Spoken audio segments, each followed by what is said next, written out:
Olá, boa tarde. A Justiça de São Paulo decretou falência do grupo Itapemirim por não cumprir o plano de recuperação judicial. Só em tributos, a empresa já deve quase 3 bilhões de reais.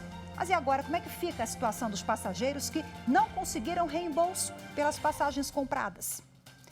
É o que você vai ver no Jornal da Justiça de hoje. Nós vamos falar sobre os direitos dos consumidores prejudicados, mas tem mais, porque esse é apenas um dos destaques do dia. Confira. Com autorização da Justiça, Polícia Federal, com apoio da Receita Federal, deflagrou hoje operação para combater evasão de dinheiro por meio de moeda digital em 6 estados. Justiça Eleitoral começa a lacrar urnas eletrônicas que serão utilizadas nos estados e no Distrito Federal nas eleições gerais. Vale lembrar que o procedimento é público e pode ser acompanhado por qualquer cidadão. E ainda, Superior Tribunal de Justiça decide que Código de Defesa do Consumidor garante manutenção de ex-empregado em plano de saúde coletivo por adesão, custeado em parte pelo empregado.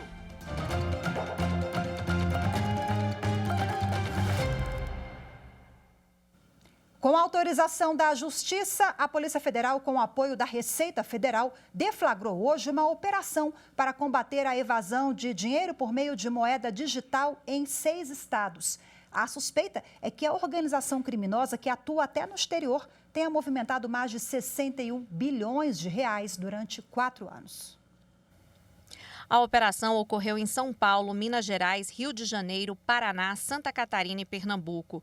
A Justiça determinou o cumprimento de 2 mandados de prisão preventiva e 37 de busca e apreensão, sendo 15 deles contra pessoas jurídicas. Também foi pedido o bloqueio de bens e valores de quase 1 bilhão de reais. As investigações começaram em 2017, depois que foram identificados relatórios de inteligência financeira com movimentações suspeitas de criptoativos.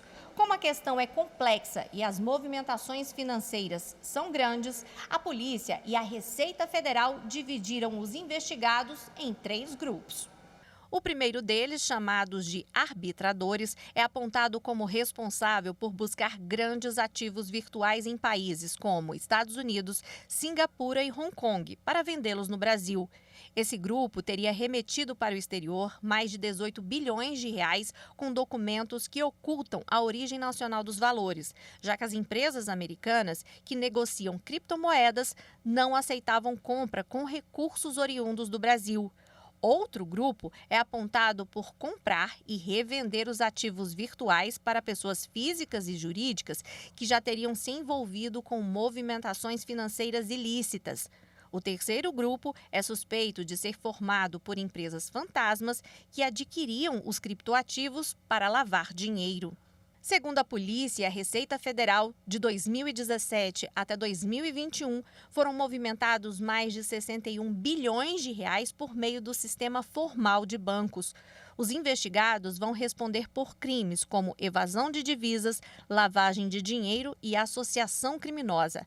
As penas somadas podem passar de 30 anos de prisão. Os ministros do Supremo Tribunal Federal formaram maioria para garantir aos auditores do Tribunal de Contas do Estado de Alagoas os mesmos vencimentos dos juízes de direito do Estado e as mesmas vantagens dos conselheiros de contas durante o período que os substituírem. Os detalhes da decisão com a consultora jurídica da TV Justiça, Gisele Reis. A ação foi ajuizada pelo Procurador-Geral da República e envolve o regime remuneratório dos auditores dos tribunais de contas estaduais.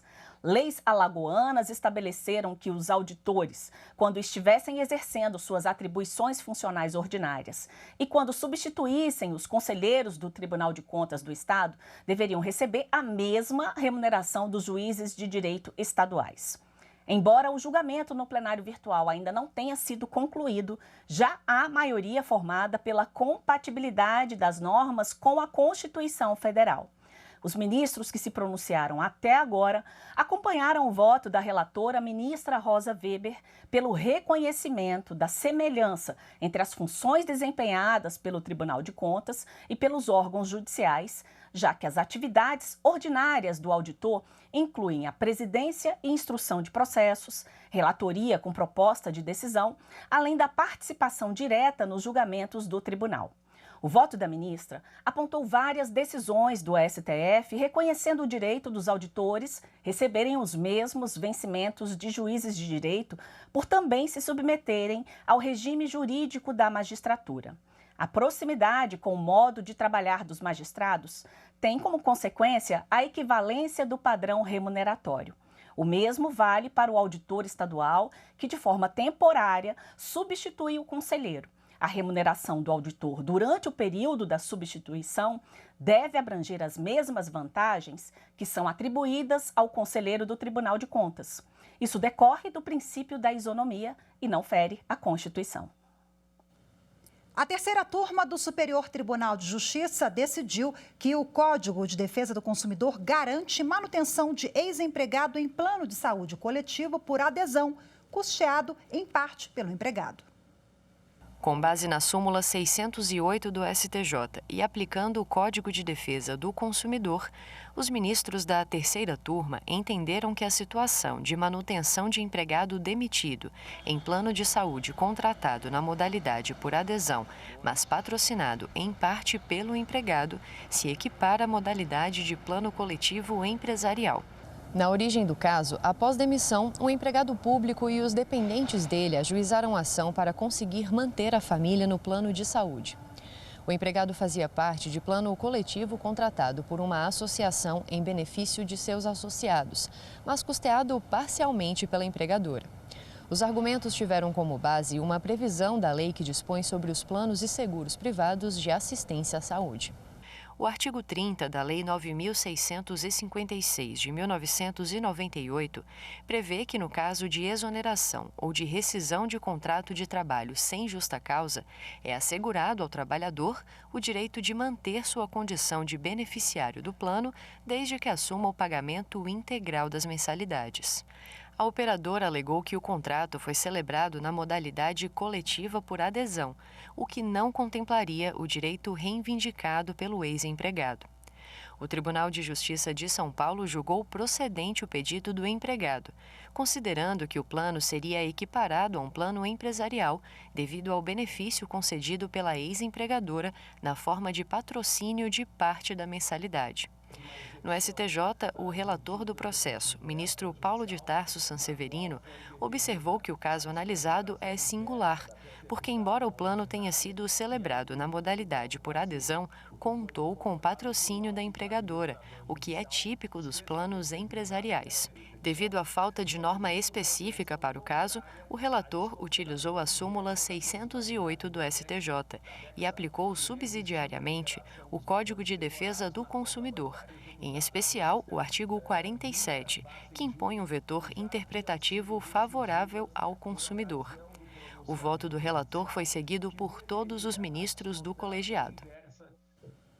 Veja a seguir no próximo bloco. Justiça de São Paulo decreta falência do grupo Itapemirim. Daqui a pouquinho a gente vai falar qual a consequência para o consumidor que foi lesado. Os detalhes em instantes, voltamos já.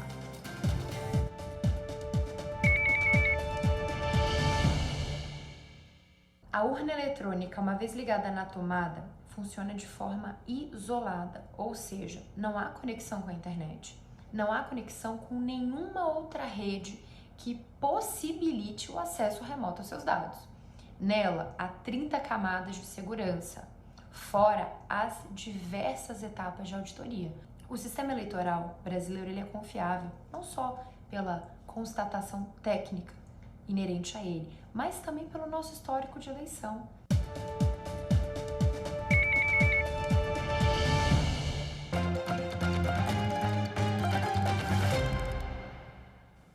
A Justiça de São Paulo decretou falência do grupo Itapemirim por não cumprir o plano de recuperação judicial. A Justiça alertou que pode pedir a prisão preventiva do empresário Sidney Piva de Jesus, ex-dono do grupo. O grupo Itapemirim estava em recuperação judicial desde março de 2016. Mas os relatórios do administrador judicial apontaram uma desorganização na gestão da empresa e que os recursos não eram usados no plano de recuperação. Além disso, a empresa já deve quase 3 bilhões de reais em tributos. A falência da empresa foi decretada para evitar o aumento da dívida. A decisão da primeira vara de falências de São Paulo levou em conta também a precariedade das atividades da empresa, que não tem estrutura adequada para funcionar.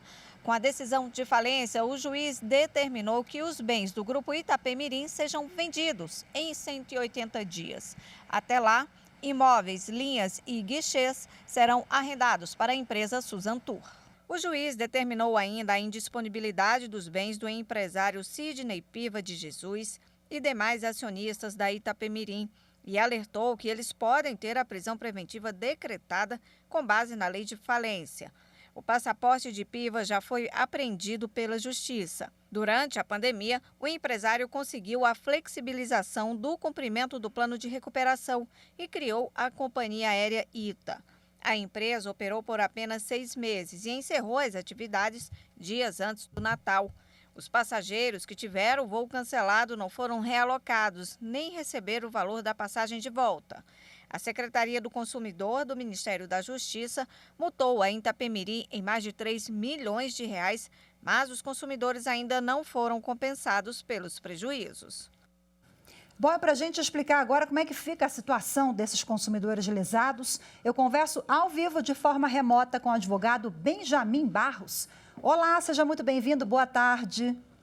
Boa tarde, Rafaela. Muito bom estar aqui mais uma vez com vocês. Prazer é sempre nosso. Bom, a situação complicada, né, desses consumidores que compraram passagens da Itapemirim. Qual é o pontapé inicial para que essas pessoas tentem, pelo menos, receber esse dinheiro?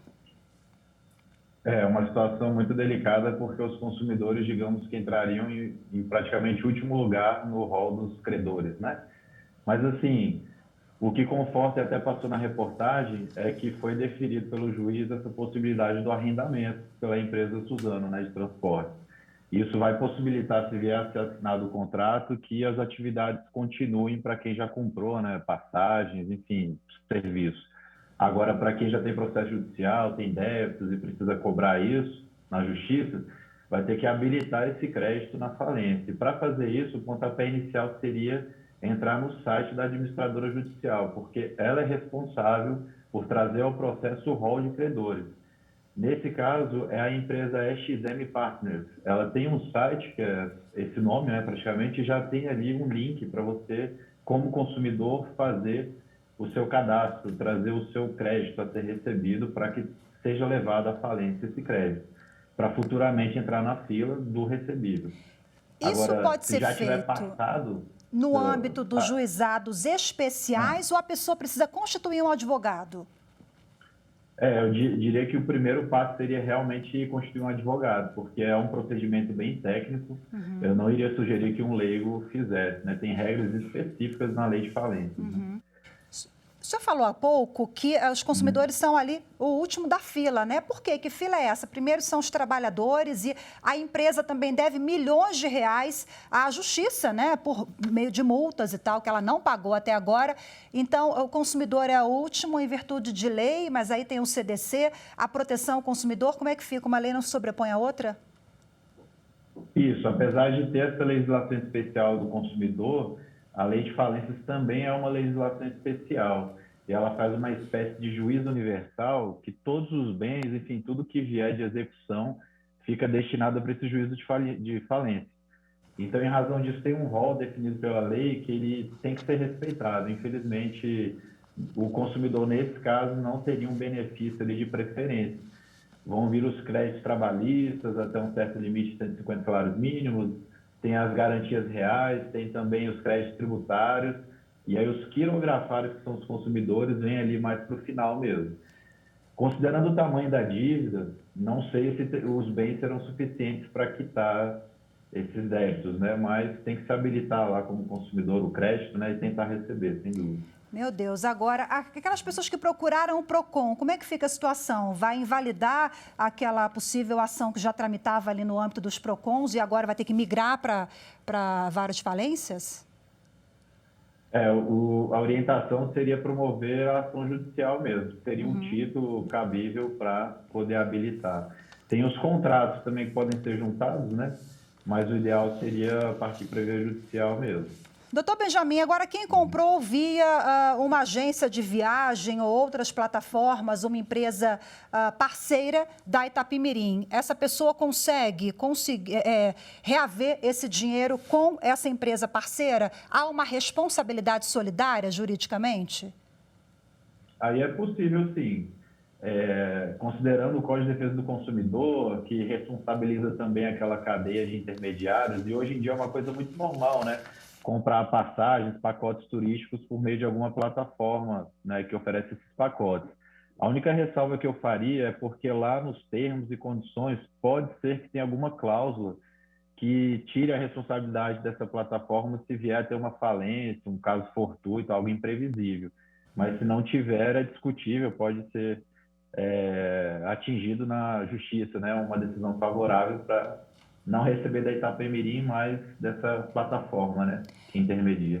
Eu acho que cada caso é um caso, né? A gente vai ver aí como é que fica a situação com o decorrer dos próximos meses e até anos, porque eu acho que vai ser uma ação demorada. Mas fica o alerta, algum aprendizado, digamos assim, para o consumidor? O consumidor é vítima, claro, mas eu me recordo que a empresa ela está com dificuldade financeira em recuperação desde 2016. Então, quando a gente vê a abertura de passagens a preços muito convidativos em 2019, 2020, cabe ao consumidor ter essa malícia também de se atentar para essas questões ou é algo que foi totalmente imprevisível? Essa é uma boa observação, Rafaela, porque nos dias de hoje, todos os consumidores têm um acesso à informação que antes não era normal ter, né? Então, é como você falou, se desde 2016 já estava em processo de recuperação judicial, no meio da pandemia, que todas as companhias aéreas estavam em crise, digamos, né? Foi lançada uma nova empresa aérea pela Itapemirim, eu consideraria como arriscado comprar essas passagens e acabou dando no que deu, né? Acabou ficando insolvente, né? Fico alerta aí de qualquer forma, né? Infelizmente, mas... Bom, muito obrigada pelas suas orientações, pela participação com a gente. Boa tarde, até a próxima, viu, doutor? Boa tarde, obrigado pelo convite. Tchau, tchau. Veja a seguir no próximo bloco, a Justiça Eleitoral começa a lacrar as urnas eletrônicas que serão usadas nas eleições gerais do dia 2 de outubro. Os detalhes, daqui a pouquinho, voltamos já.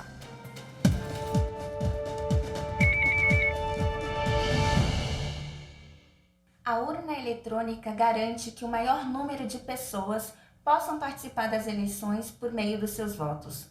Por isso, há diversos mecanismos de auditoria e de verificação dos resultados, como, por exemplo, a cerimônia de votação paralela.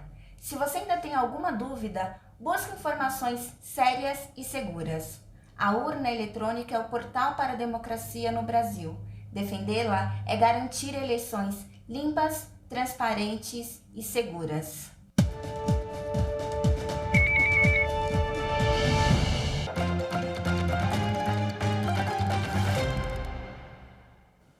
A Justiça Eleitoral começou o procedimento de lacração de urnas eletrônicas que serão utilizadas nos estados e no Distrito Federal nas eleições do dia 2 de outubro.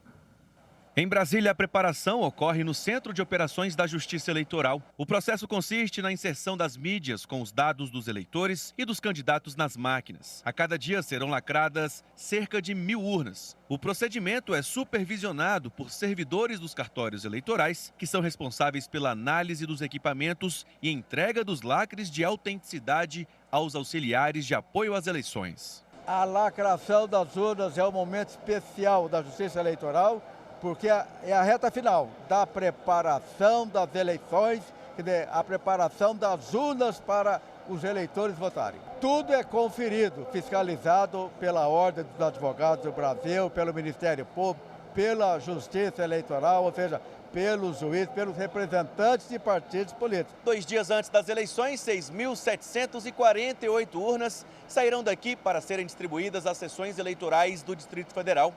Aproximadamente 32 mil mesários devem trabalhar para garantir o pleno exercício do pleito. O processo de lacração das urnas também teve início em outros estados. Na Bahia, a preparação dos equipamentos ocorre no Centro de Apoio Técnico do TRE, em Salvador. No Paraná, as cerimônias acontecem nos fóruns eleitorais do estado. Em Santa Catarina, a preparação é feita na seção de administração de urnas, que fica no município de Palhoça. Já em Mato Grosso do Sul, o processo tem sido realizado em Campo Grande e no interior do estado. Em Goiás, a ação acontece de forma descentralizada em todo o estado. Vale lembrar que o procedimento é público e pode ser acompanhado por qualquer cidadão. O Pleno do Tribunal Superior do Trabalho elegeu nesta quarta-feira os nomes de 3 desembargadoras que vão compor a lista tríplice para ocupar vaga aberta destinada à magistratura. É a segunda vez na história do tribunal que a lista é composta apenas por mulheres. Foram escolhidas para compor a lista tríplice as desembargadoras do trabalho Josiane Dantas dos Santos, do TRT da 21ª Região no Rio Grande do Norte, Ana Paula Pellegrina Lockman, do TRT da 15ª Região em Campinas, e Liana Scheib, do TRT da 22ª Região no Piauí. A votação ocorreu por escrutínio secreto. Ao todo, 25 candidatos disputaram a vaga. A lista tríplice agora vai ser encaminhada à Presidência da República para a indicação de um dos nomes. A escolhida será sabatinada pela Comissão de Constituição, Justiça e Cidadania do Senado Federal. Após a aprovação, o nome será submetido ao plenário da Casa Legislativa. A indicada vai ocupar vaga destinada à magistratura decorrente da aposentadoria do ministro Renato de Lacerda Paiva. Atualmente, o TST tem o maior número de mulheres entre os tribunais superiores. São 6 magistradas entre os 27 ministros que compõem a corte. Um livro que analisa os votos do ministro Teori Zavascki no Tribunal Regional Federal da 4ª Região, no Superior Tribunal de Justiça e no Supremo Tribunal Federal, foi lançado nesta quarta-feira na Biblioteca do STF. As ideias e o raciocínio jurídico do ministro Teori Zavascki são comentados por juízes, advogados públicos e privados e antigos colaboradores que por anos acompanharam de perto a atuação do magistrado. A ideia é resgatar o legado de Teori Zavascki, apresentando às atuais e às futuras gerações o pensamento do ministro, que entrou para a história do país. Mais que uma homenagem a ele, também é deixar um legado para as próximas gerações. E nada mais correto que lançar aqui no Supremo, onde foi a última casa dele.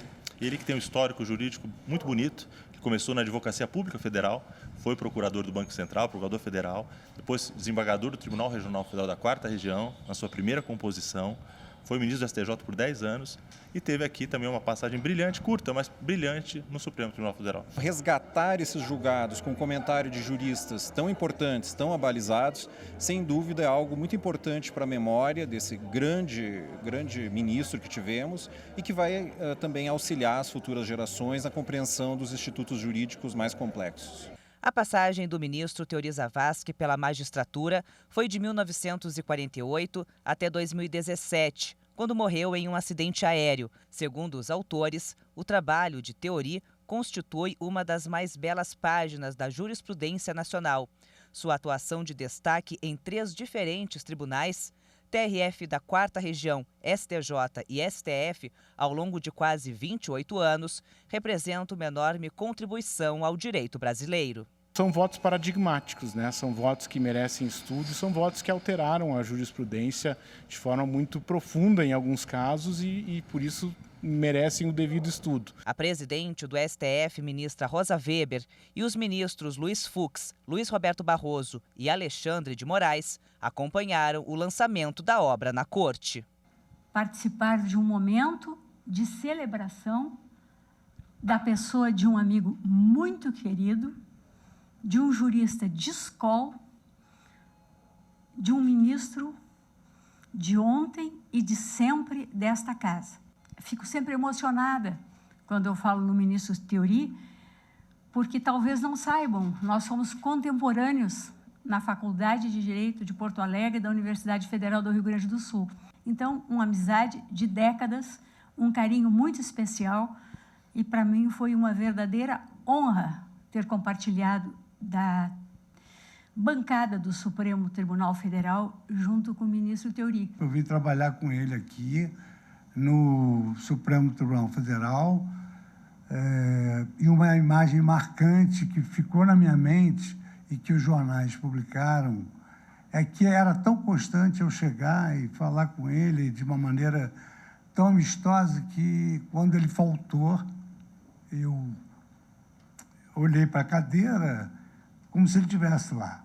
E os jornais destacaram aquilo. Uma característica do ministro Teori era a total afabilidade e interesse com que ele recebia os advogados e se interessava e, sobretudo, fazia as perguntas certas. A gente sabe se o juiz está prestando atenção quando a gente despacha, se ele fizer as perguntas certas. Se só balançar a cabeça, esquece. Então, Teori era uma pessoa que fazia as perguntas certas e sempre muito, muito gentil. E depois aqui no Supremo, embora nós tenhamos convivido pouco tempo, nós tivemos uma relação muito intensa e de muita afinidade. E ele tinha um senso de humor cortante, apesar daquele ar relativamente circunspecto. Teori era uma pessoa imensamente bem-humorada. Hoje ficamos por aqui. Muito obrigada pela sua companhia. Ótima tarde para vocês todos. Até amanhã. Tchau, tchau.